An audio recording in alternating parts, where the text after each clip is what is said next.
हाल ही में भारत का पहला जायरोकॉप्टर एयर सफारी पर्यटन कहाँ शुरू होगा? A. Kerala, B. Uttarakhand, C. Bihar, D. Gujarat. Answer Uttarakhand. Explanation. Uttarakhand ने एयर सफारी उत्तराखंड टूरिज्म को लॉन्च करके पर्यटन के क्षेत्र में एक नई पहल की है। इसमें टूरिस्ट एक सीट वाले जायरोकॉप्टर के जरिए हिमालय के लुभावने दृश्यों के साथ रोमांच का अनुभव कर सकेंगे। अगला प्रश्न, हाल ही में भारत और कौन सा देश आईबीपी रूट विस्तार करने पर सहमत हुए हैं? A. Bangladesh, B. Bhutan, C. Afghanistan, D. Sri Lanka. Answer Bangladesh. Explanation. Bharat सरकार और बांग्लादेश सरकार ने Bharat Bangladesh protocol IBP route विस्तार करने और पश्चिम बंगाल में सफरदगी को नया पोर्ट घोषित करने पर सहमति व्यक्त की। अगला प्रश्न, केंद्रीय कैबिनेट ने किस देश में हाल ही में भारत के महावाणिज्य दूतावास खोलने को मंजूरी दी? A. Argentina, B. France, C. रूस, D. New Zealand. Answer New Zealand. Explanation. प्रधानमंत्री नरेंद्र मोदी की अध्यक्षता में कैबिनेट ने न्यूजीलैंड के ऑकलैंड में भारत का महावाणिज्य दूतावास खोलने के प्रस्ताव को मंजूरी दे दी।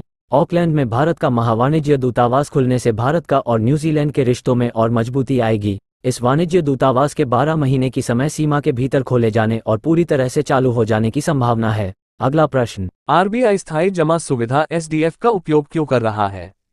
ए. बैंकों के बीच तेजी से फंड ट्रांसफर की सुविधा के लिए, बी. तरलता को अवशोषित करने और मुद्रास्फीति को नियंत्रित करने के लिए, सी. वाणिज्यिक बैंकों को सरकारी प्रतिभूतियों में निवेश करने के लिए प्रोत्साहित करना, डी. वाणिज्यिक बैंकों को सरकारी प्रतिभूतियों से क्षतिपूर्ति देना।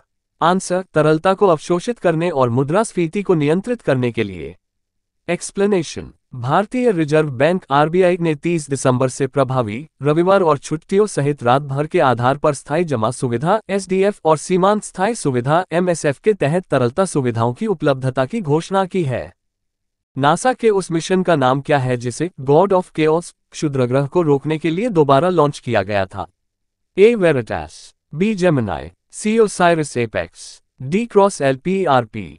Answer OSIRIS APEX. Explanation. NASA ने पृथ्वी से टकराने वाले गॉड ऑफ केओस एस्टेरॉइड को रोकने के लिए नया मिशन शुरू किया है।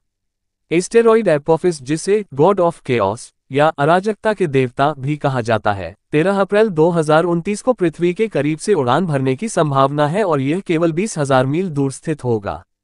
नासा ने अंतरिक्ष यान ओसाइरिस एपेक्स को 2029 में क्षुद्रग्रह एपोफिस के बेहद करीब से उड़ान भरने का अध्ययन करने के लिए भेजा।